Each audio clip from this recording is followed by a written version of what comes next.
Hello' friends, মই কল্যাণ গগৈ আৰু আপোনালোকে চাই আছে জ্ঞানৰ টুকুৰা ইউটিউব চেনেল। আপোনালোকে নিশ্চয়কৈ কেতিয়াবা দেখিছে যে কিছুমান বস্তু পানীত উপঙি থাকিব পাৰে আৰু কিছুমান বস্তু পানীত উপঙি থাকিব নোৱাৰে। কিন্তু আপুনি জানেনে যে ইয়াৰ কাৰণ কি হ'ব পাৰে? বলক তেনেহ'লে আজিৰ এই ভিডিঅ'টো বৰফ আৰু পানীৰ উদাহৰণৰ সৈতে বিষয়টো আলোচনা কৰোঁ। আপুনি জানেনে বৰফ পানীত কিয় উপঙি থাকিব পাৰে?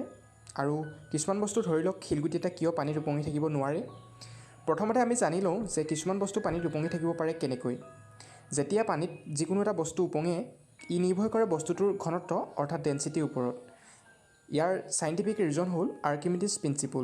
একৰ্ডিং টু আৰ্কিমিডিছ প্ৰিন্সিপল মতে, যিকোনো বস্তু এটা যদি পানীত উপঙি থাকিব বিচাৰে, তেন্তে বস্তুটোৱে তাৰ নিজৰ ভৰৰ সমান পানীৰ ডিছপ্লেচমেণ্ট ঘটাব লাগিব।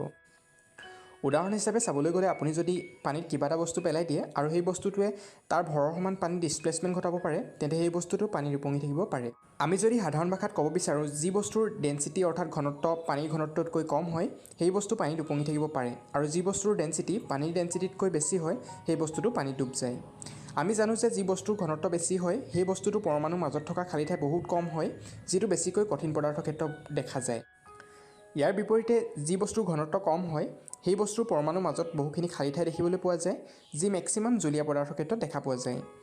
আমি যদি বিজ্ঞানৰ ভিতৰলৈ সোমাই গৈ কওঁ, তেতিয়া ক'ব পাৰোঁ যে পানী হাইড্ৰজেন বান্ধনিৰ দ্বাৰা গঠিত হয়। হাইড্ৰজেন বান্ধনিৰ এৰেঞ্জমেণ্ট এনেদৰে হয়, যিটো বান্ধনি ব্ৰেক এণ্ড ৰিফৰ্ম হৈ থাকে, যাৰ বাবে পানীৰ ঘনত্ব বেছি হয়। কিন্তু ইয়াৰ বিপৰীতে বৰফৰ ক্ষেত্ৰত এনেকুৱা একো দেখিবলৈ পোৱা নাযায়। বৰফত হাইড্ৰজেন বান্ধনিবোৰ ডেফিনিট আৰু ষ্টেবল হয়, আৰু এই ষ্ট্ৰাকচাৰটো আপুনি আপোনাৰ মোবাইল স্ক্ৰীণত চাব পাৰে। বৰফৰ মলিকুলাৰ ষ্ট্ৰাকচাৰ এনেদৰে হয়, য'ত হাইড্ৰজেন বান্ধনিৰ এৰেঞ্জমেণ্ট গুড অৰ্ডাৰত আৰু ষ্টেবল হয়। কিন্তু ইয়াৰ বিপৰীতে পানীৰ ক্ষেত্ৰত hydrogen bandhani brake and reform হৈ থাকে, গতিকে তাত ঘনত্ব বাঢ়ি যায়। আৰু বৰফৰ ক্ষেত্ৰত আপুনি চাব পাৰে যে বৰফৰ হাইড্ৰজেন বান্ধনিৰ মাজত বহুখিনি খালী ঠাই থাকে, যাৰ বাবে বৰফৰ ঘনত্ব কম হয়। আমি আমাৰ প্ৰশ্নৰ উত্তৰ ইতিমধ্যে পাই গৈছোঁ যে কিয় বৰফ পানীত উপঙি থাকে। আপোনাক যদি কোনোবাই সোধে যে বৰফ পানীত কিয় উপঙি থাকে, তেন্তে আপুনি সাধাৰণ ভাষাত ক'ব পাৰে যে বৰফৰ ঘনত্ব পানীৰ ঘনত্বতকৈ কম হয়, যাৰ বাবে বৰফ এটুকুৰা পানীৰ ওপৰত উপঙি থাকিব পাৰে। আৰু লগতে আপুনি আপোনাৰ বন্ধুৰ লগত এই ভিডিঅ'টো শ্বেয়াৰ কৰিব পাৰে। যদি আপোনালোকৰ আজিৰ ভিডিঅ'টো ভাল লাগিলে, তেন্তে লাইক কৰক, লগতে শ্বেয়াৰ কৰক বন্ধুবৰ্গৰ লগত, আৰু শেষত ভিডিঅ'টো কেনে পালে কমেণ্ট ছেকশ্যনত গৈ এটা কমেণ্টৰ জৰিয়তে জনাবলৈ নাপাহৰিব।